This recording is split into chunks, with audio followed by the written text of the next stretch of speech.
Very excited for this making bots.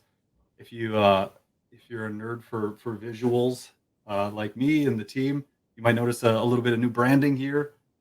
Same making bots with Pete myself, but we rolled out the new Voiceflow brand yesterday. Super excited to see that kind of come to life in this deck and in the canvas today. But Pete, I'll throw it over to you for a quick intro before we hop in. Yeah, so hey everyone, I'm Pete. I'm Senior Conversation Design Advocate at Voiceflow. I basically help a lot of businesses, all of our enterprise customers really, build conversation design systems for both generative and non-generative AI. And yeah, a lot of the stuff I've been thinking about lately is, how do we start converting these kind of systems that we did create before, where we were designing a lot of complexity to kind of handle the complexity of a conversation, to kind of start create frameworks that can start handling this complexity at scale, which is kind of what we're going to be talking about today. Absolutely, and excited to have your brain and your learnings from actual customer builds here to share. My name's Sam. I'm head marketing over at Voiceflow, but I've been making and breaking bots since day one here with Pete and others. So excited to always be the question asker on this side of the screen and learn a little bit from Pete as we go. Let's start with probably my favorite image of the deck, Pete. Yeah, so this weekend I'm going skydiving with my grandma. So without asking a clarifying question about what the person means about this, you kind of could actually take this in a few different ways. You could go, wow, this grandma is really, really cool. Or you could go, this grandma is going to jump out of a plane with this person's son. But what you might actually find out if you did ask a clarifying question is that the person is just taking their grandma with them to go skydiving, and she's just coming to watch. She's not going to actually jump out of the plane. Next slide. Similarly, the statement, I need to book a flight. So you don't, without going deeper into it, you don't know whether they need to book a flight for business, or they need to book a flight for leisure, or domestic or international. How many people do they want to go with?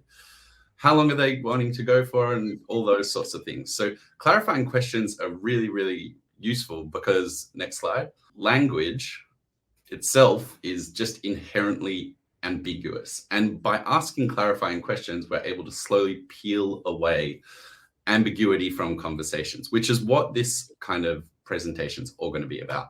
We like to take a different brand's bot, and obviously we can't see the full behind the scenes of every brand and every agent that exists today.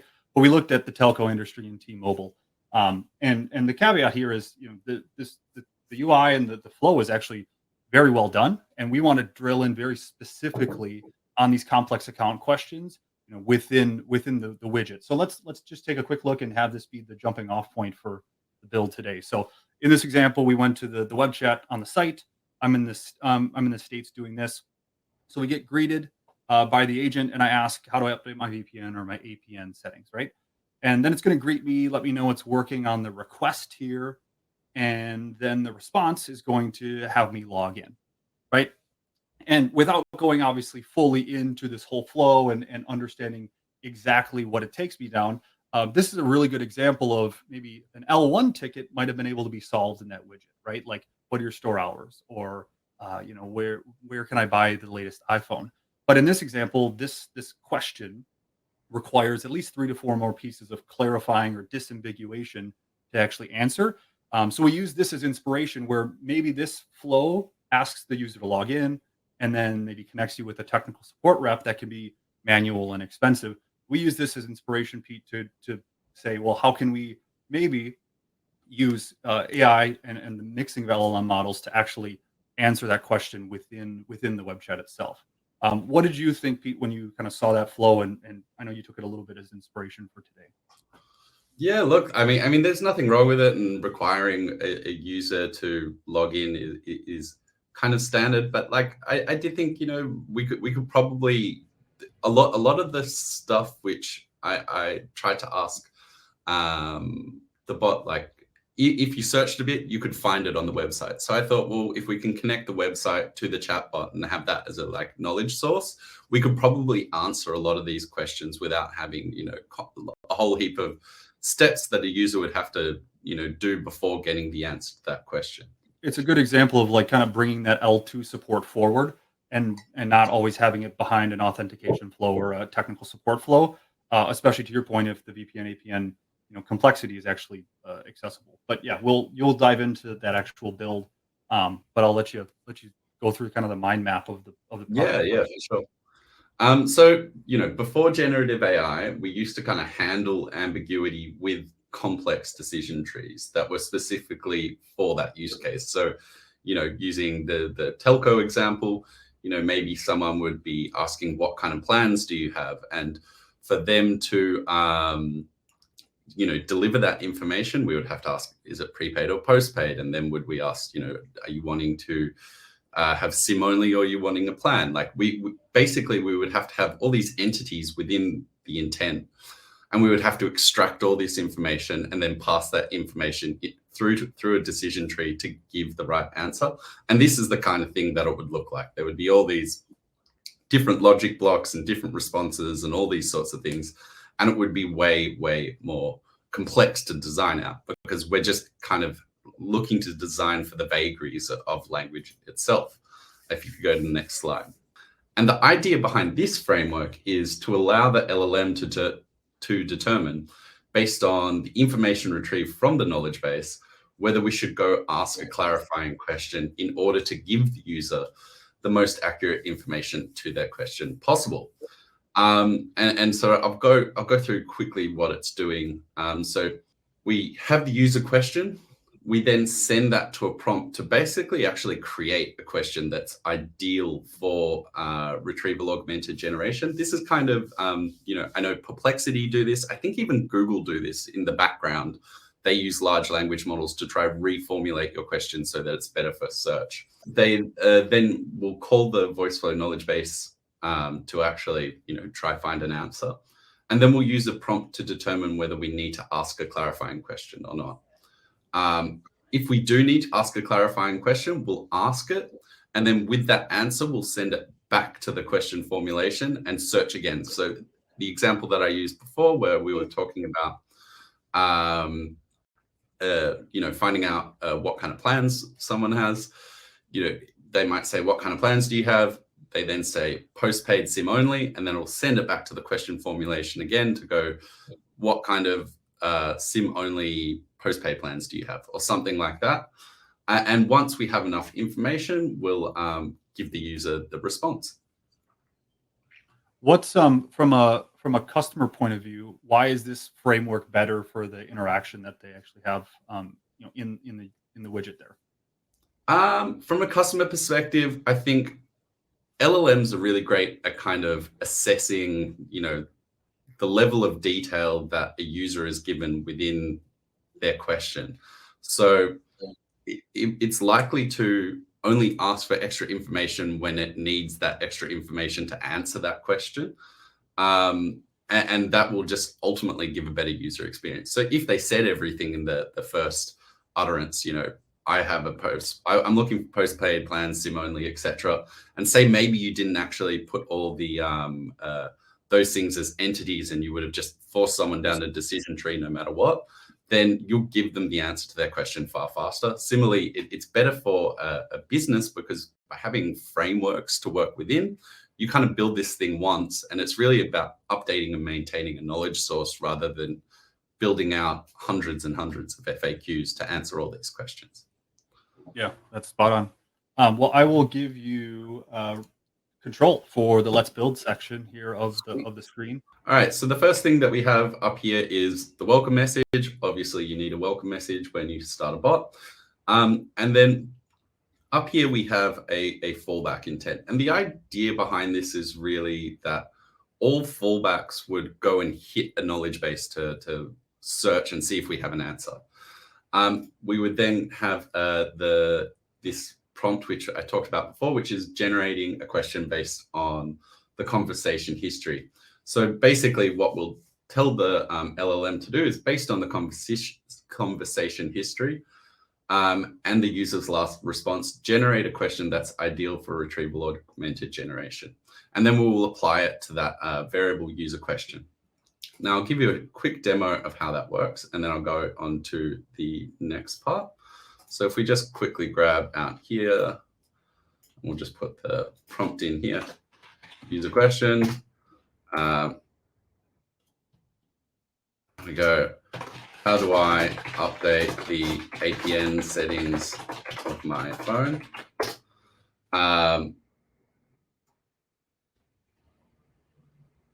What are the step-by-step instructions for updating APN settings on a T-Mobile phone? So it's done the job right there. And you can see it's kind of given a bit more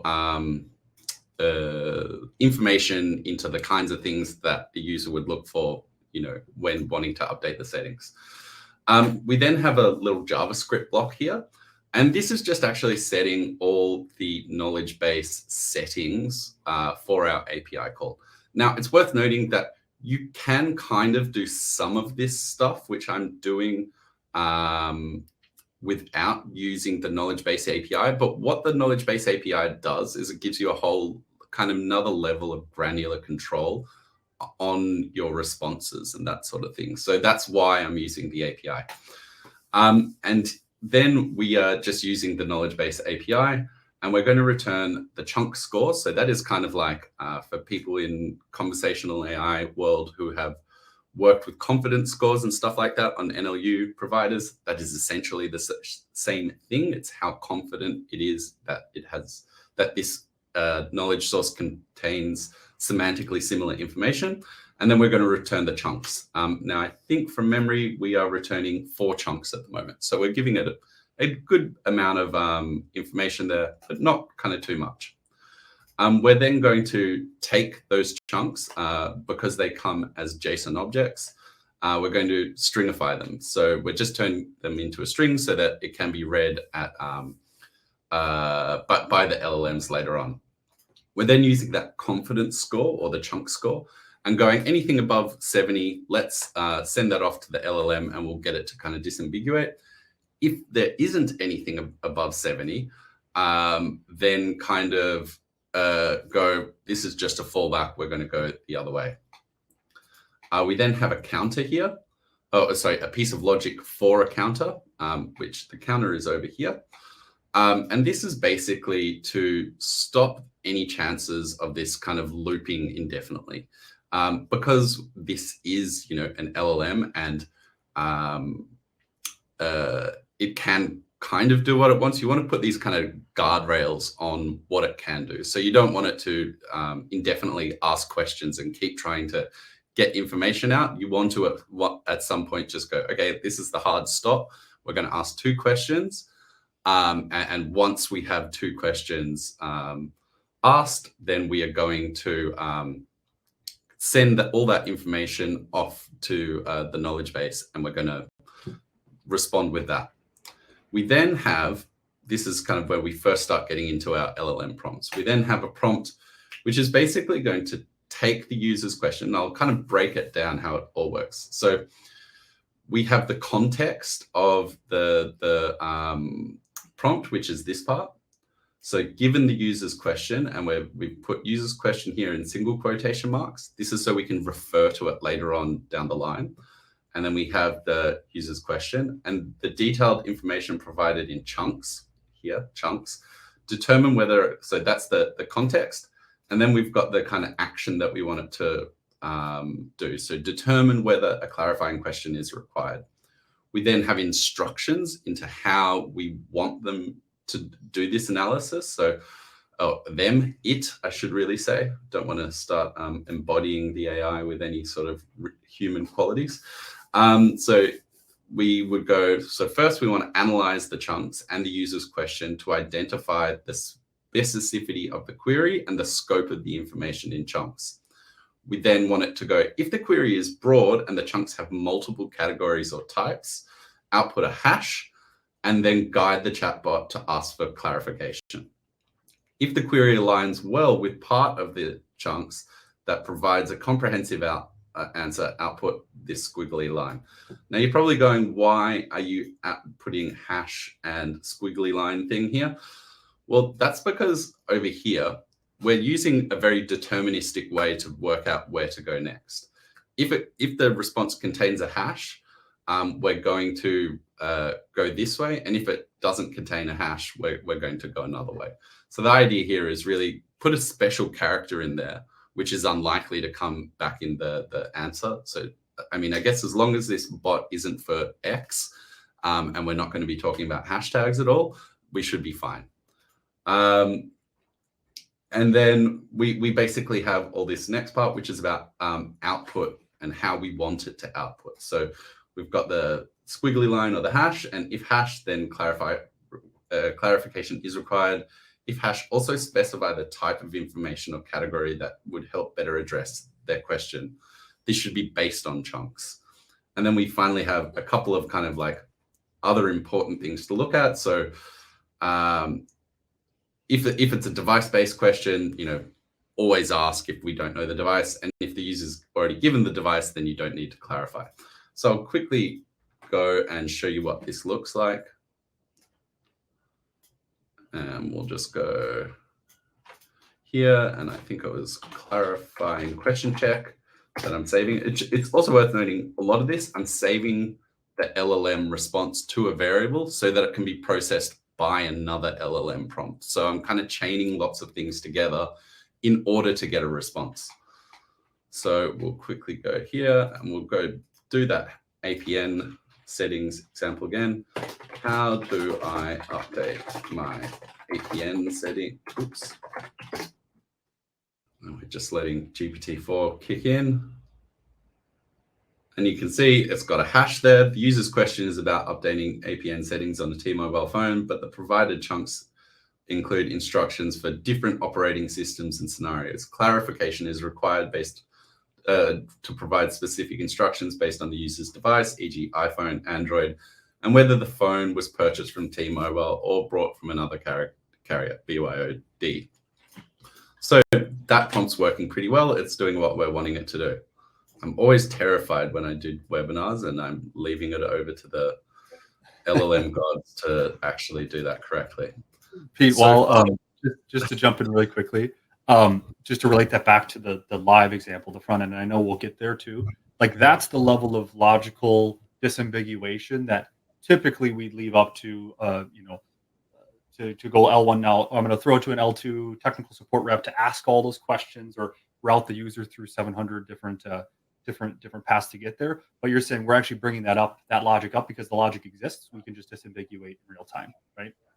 Exactly. Can you quick flash the knowledge base for anyone who's new to Voiceflow or maybe curious? Can you just show? Because you mentioned the knowledge base API. I just want to make sure people know what you're. Yeah, for sure. I completely forgot about doing this. So this is the Voiceflow knowledge base, and basically what I've done here is I've gone add data source. I went sitemap and I added all of T-Mobile's support documentation. I think I got 771 web pages in there, and basically we are taking all the information, we're chunking it all. So this one only has one chunk. Some pages will have more than one chunk, so we can see two chunks here. And basically our service is doing all that kind of RAG setup for you, so you don't really need to. And yeah, that's basically how it's all working. And then you're using the API to actually call the chunks versus read the knowledge base directly, right? Exactly. So I'm calling it I'm calling the knowledge base to send back chunks that it thinks are useful based on the user question that we've created. Got it. Thanks for letting me interrupt. No worries. Back to you, demo. Sweet. Okay, so then we have the counter that I talked about before, and that's going to inform this sort of part. So we don't have this loop go on forever. And then we have a prompt which is about creating a clarifying question. So given the guidelines provided in clarifying question check as clarifying question check, the user's question stated in user question and the information in chunks as chunks. Construct a single, clear, clarifying question. This should smoothly integrate the details. I can't read this morning, the details provided and guide the user towards a precise response. Avoid multiple or double-barrel questions. Focus on a single aspect that requires clarification for a helpful and direct answer. So that's kind of the context and the, like, this is what we want you to do. We then use examples to show the kind of responses that we would like. And this is really helpful for LLMs. Going deep into kind of the responses and that sort of thing is always really useful. And then we have a little bit of output details here where we're saying output the question clearly and concisely with no additional text. You know, so sometimes you'll need to yell at an LLM to stop it going, sure, here's the response or something like that. So we'll give that a quick test again, and we'll see how it goes from start to finish. So how do I update the APN settings on my phone? Then I will do a sacrifice to the LLM gods. Are you updating the APN settings on an iOS device or a non-iOS device? So it's handled that fairly deftly. Cool. So should we answer that question, and we'll do all that fairly soon. We will then hopefully, once I guess it has all the information that it requires, we're going to go down and write the actual question, the actual answer. And here we have a prompt which starts off as a chat support agent, provide a clear and concise response to the user's question. We then have the input of user's question, referred to the details provided in chunks. There's the chunks. And we have a whole heap of instructions of how to write your response. So deliver a summarized response, focusing on key points without elaborate details. Limit the response to maximum 3 to 4 sentences. Use bullet points to break up chunks where appropriate. Never start a response with a bullet point. You should answer the question directly, then show supplementary info and bullet points where appropriate. Use simple, direct language and markup for clarity. Ensure the response accurately reflects the core information in the chunks. Only mention to visit a website if there is a URL that you can hyperlink to. When hyperlinking, ensure that you name the name of the page and the word page are hyperlinked. Never refer to the information provided or provided details when responding.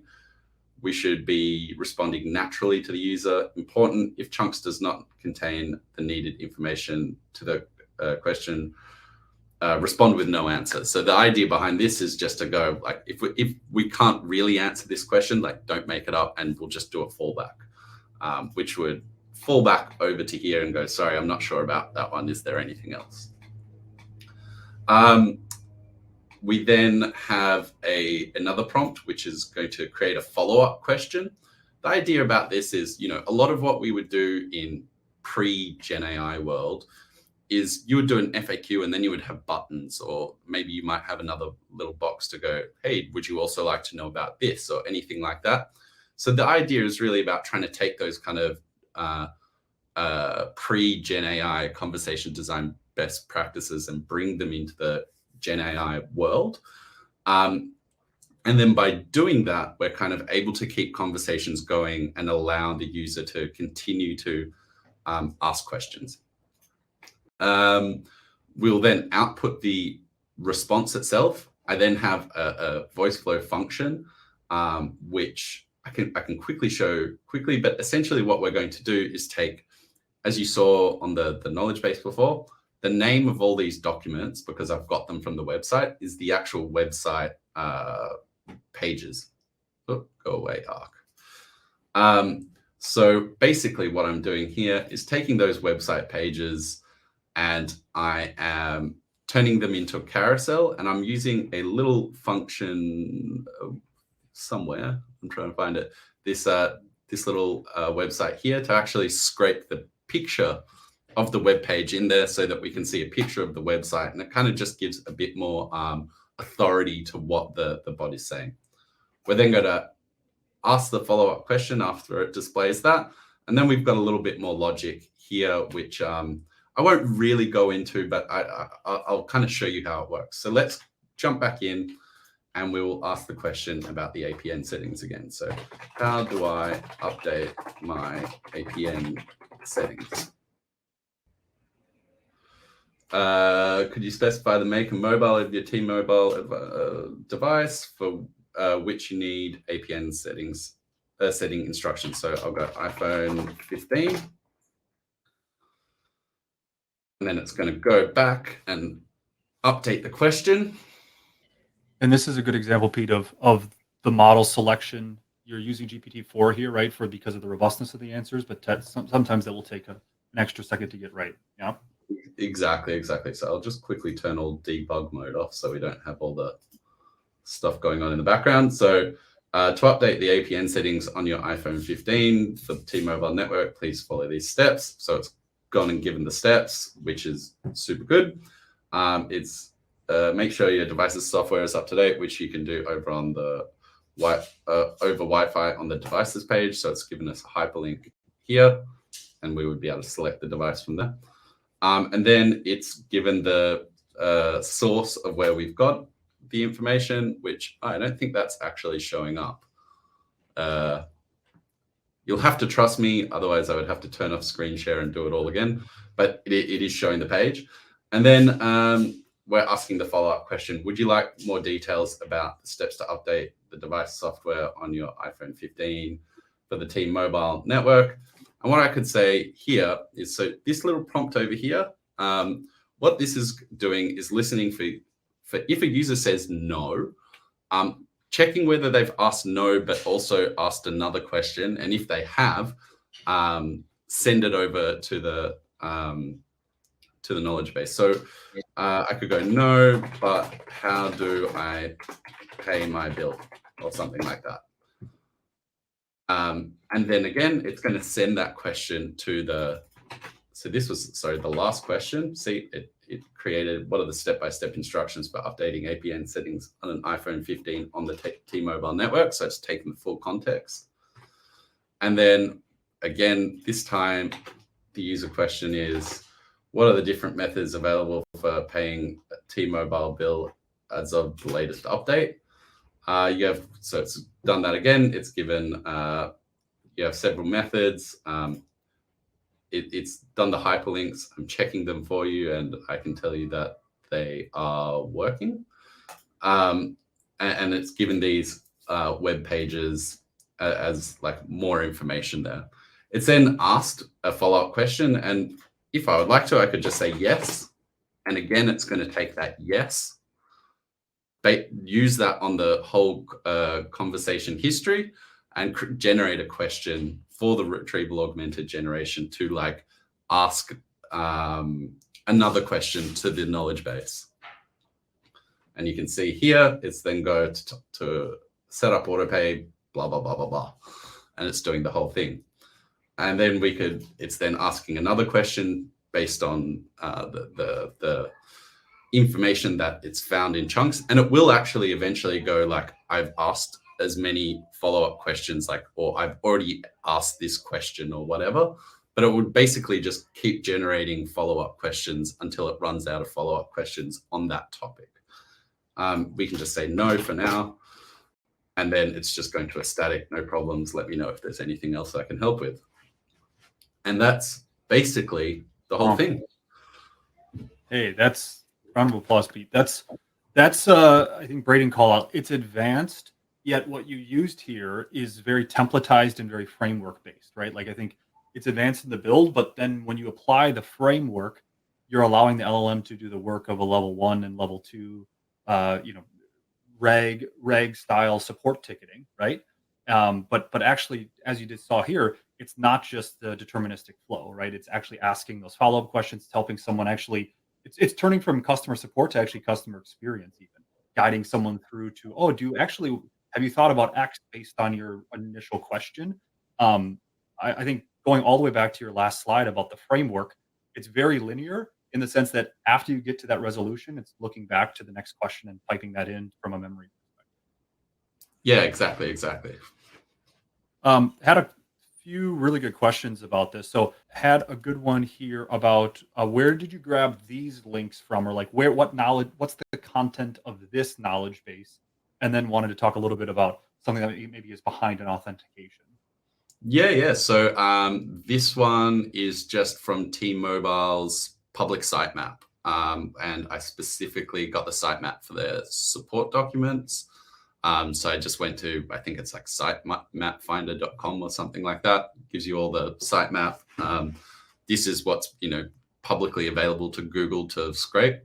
And yeah, that's how I got it all. Got it. And then on the authentication front, I know we've had a few ambitious teams look at creating an authentication flow and then having a knowledge base, whether that's like a tabular JSON file or et cetera, of internal documentation that actually powers the knowledge base, but only after they've passed an authentication flow. So if possible, you need to format your internal docs for obviously reg, and that's something we've had teams experiment with.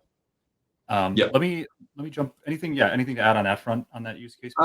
Yeah, I think from my understanding, it's just kind of all about whitelisting the Voiceflow website as a place that can actually crawl your website, and then once you do that, then we can crawl away. I forgot to actually mention one cool thing as well with the knowledge base. What we can do as well is you can have it to refresh, as often or as little as you want. So if you're a big organization and you have lots of changes happening all the time and you want your data to be up to date, you can have it refreshing this daily. And that means that, the information that your customers are getting is always, up to date and all that sort of thing. This next question, I think, summarizes a lot of the questions we got about everyone wants a template, everyone wants your prompts. So that's a great thing. I think people are excited to apply this. Daniel's question, I think, sums it all up. Is so if you, Pete, were downloading this template with the prompts, let's say tomorrow when I send out an email, where would you start? Let's say you're not telco, or maybe you're a telco with different type of KV. How do you start with kind of approaching this template and making it tailored to your business? Look, I think a lot of this is actually pretty universal. So I've delivered templates similar to this to banking and finance. I've done it to a lot, because ultimately what this is about is like a framework for answering questions. So it's less about telcos specifically, although the reason that we did telco is because telco is a very dense information kind of industry, and therefore like you need these sorts of frameworks. I think probably where you would want to do is like you would want to, that one doesn't have a system prompt. If you go here, I mean, you probably want to change the examples here. So maybe change the examples to something that are relevant to your industry. You would also want to probably just, do something like this here. So your brand. Yeah. So it's like it's a prompt audit effectively, right? Because you did write this for T-Mobile, and obviously those examples are telco. So it's more of a prompt audit to make sure the prompt is looking for and writing to your business. Exactly. But ultimately, I think this, like, as I said, I've done banking and finance. I've done hotels, and I've also done what else? And telco as well. And it's all kind of worked across everything. And it's just very, very. It's supposed to be a very flexible way to just kind of answer questions and get that extra information. I forgot to say, if we just go and ask the question to the knowledge base without that clarifying questions, this is what we'll get. So how do I update the APN settings on my phone? So this is just going to send a question to the knowledge base, and it will return this answer. So it said to update the APN settings on your phone, go to cellular, but and restart it. Like it's not really given anything device specific there. So while it may actually be useful, like we don't know that it's useful for that person's actual device. Yeah. So that's where this sort of stuff starts to help. This is probably the best example of what we showed originally on a web chat versus this knowledge base, with then what you did, which is more of using business logic, using clarifying questions on top of a reg solution. Because I think there are lots of reg solutions that you could train it, slap it on, and get that level of like summarized support.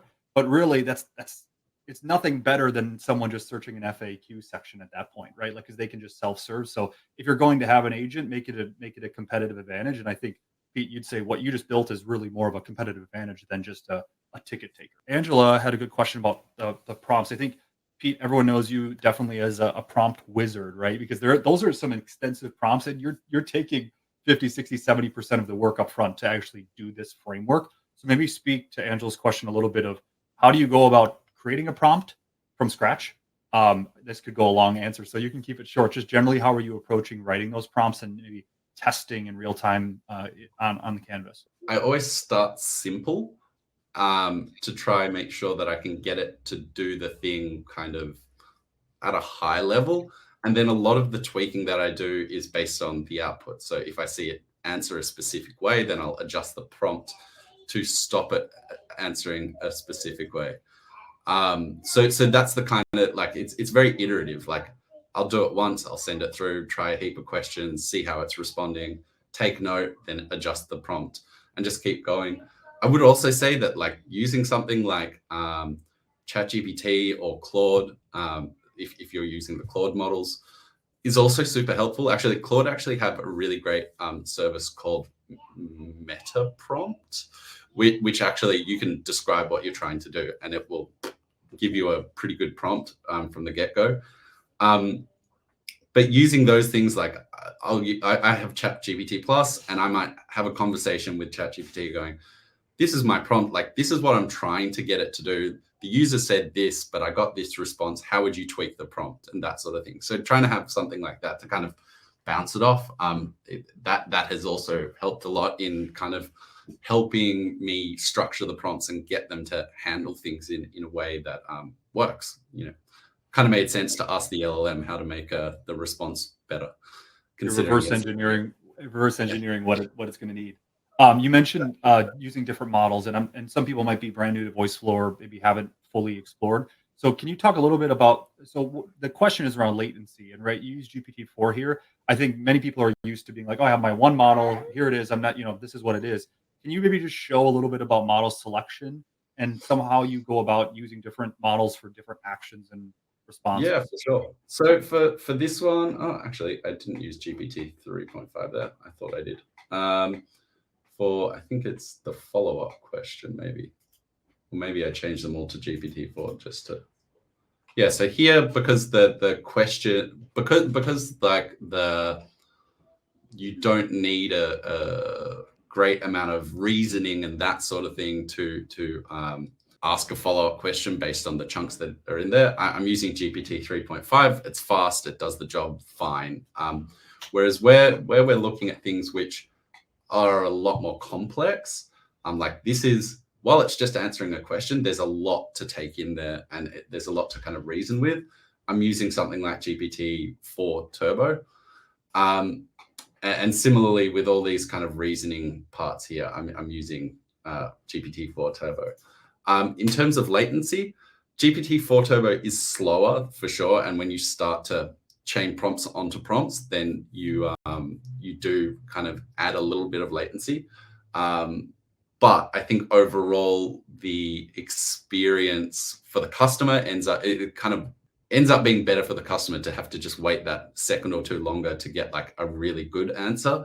And yeah, your 3.5 and that sort of thing, they don't handle these kinds of reasoning tasks nearly as well, I found. Like when I really wanted it to work with 3.5, but I would try and it would just kind of not always pick it up that it needed to ask a clarifying question. Whereas GPT-4, it would always do it and it would always kind of, do the right thing as well. Yeah, as Sam said, we do have other models in. We have all of the Claude models. Haiku is really good if you want something really fast and to create brief answers. I think Sonnet would actually work pretty well with this. I just need to basically rewrite all the prompts in Claude format to do that, which I'm in the process of doing. And that will Sonnet is it's fairly fast, but it's a lot cheaper than GPT-4 Turbo. And then we also have the Opus model, which is GPT-4 level, maybe even a little bit better. It's a little bit cheaper, but I've actually found it's pretty slow. And that's the level of iteration and testing that you can do. This is a really good question, and I think for someone like yourself, Pete, coming from the AI design, AI prompt, conversation design space, can you speak a little bit about maybe how you would take this and actually go to production with your team, whether it's the web chat or the dialogue API per se? Yeah, sure. So you could just press this publish button here, and we can go version 1. And then you would have the ability to, I think it's in the settings section. Keep you set while we wait for it to publish. Yeah, I think it's integration. Yeah. Yeah. We got the embed this widget part. And then you basically have the code there to embed the widget on whatever front end you want. Similarly, you can use the dialogue API to just take the dialogue that's happening, and you can put that into any kind of front end that you want. In this instance, you would be using the Voiceflow web chat widget. Yeah, I can send out some more docs on this because we have a full React Chat UI kit as well as the dialogue API to ship to any custom front end. This web chat widget is customizable here, like as you can see with the appearance and making it very easy to stand up. But if you're, for example, like T-Mobile and you don't want to use our widget, you could use React Chat to fully customize it, or ship it to your existing front end for fulfillment. So a lot to do there. And then really, I want to hit on this really quickly, Pete. Jay asked about, you talked about this a little bit, but maybe you can just recap it one more time. The idea of calling via chunks and then just calling via the knowledge base itself. Sorry, I'm just reading the question. How do you call KB via chunks rather than... So I'm always calling... Whoops, I've got all this stuff on my screen. So I'm always calling the knowledge base regardless. What I'm doing with the API call is I'm specifying I want you to return 4 chunks, and I'm returning things like chunk score and stuff like that, so I can start to massage the data that I'm using with the creation of my the creation of my flow. And having these chunks stored in variables allows me to go, okay, this is the thing here over here. Now I want you to check it with this prompt, and then similarly go, okay, you've passed that thing. Now I want you to use those chunks variables in this prompt to create the answer, and so on and so forth. Sweet. Thank you for calling out. And teams use, when they start, they might just use the knowledge base as it is and use those answers for level 1 FAQs typically. But this level 2, level 1 plus allows you to really have that fine-tuned control like Pete showed today. Yeah. I saw a question there about GDPR and being able to choose where your knowledge bases are. I had that question. Yeah, so I know that we have customers in Australia and stuff like that, and they've asked for the knowledge base server to be placed in their regions, and we've been able to do that. So I would assume it would be the same for EU.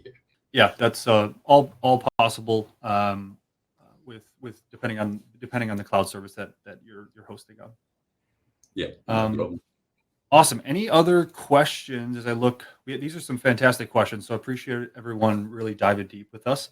Have one more from Adnan here. Yeah. What if someone is asking similar questions, for example, APN settings by multiple people? Would it not be good to cache those computed responses in the database and show it instead of sending to an LLM again and again? If yes, what do you suggest to do with it? So are you saying store the responses so that you don't need to call the LLM over and over and over? I think that's what you're saying. We will have functionality soon on the Voiceflow knowledge base to be able to create static responses from your knowledge.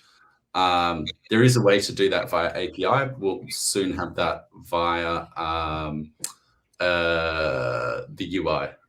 So yeah, essentially you'll be able to have static responses based on your documentation. Sweet. This has been a fantastic session, Pete. Appreciate you diving in with another Making Bots. We'll also send out this entire template as well as the prompts included from Pete, which is probably the most valuable resource out of all of this, in addition to just hearing Pete talk through his framework here. And then, yeah, you can build and experiment with there. And sorry, my puppy's having a day in the background here. But yeah, then you can build from that template and go. Anything else, Pete, that we missed? No, I think we covered it all. Awesome. We will be back next month talking about the blueprint for scaling AI agents across your business with Dennis from the team. Dennis, if you haven't followed him on LinkedIn, give Dennis Linkov a follow. He's fantastic about generative AI maturity. We'll be back next month. I think Pete might join us for that one too, talking about scaling AI agents across your business, as well as Pete always jumping in for more making and breaking bots. So thank you guys so much for being here the whole time for some valuable questions, and we'll see you next month. Thanks all. See you later. Bye.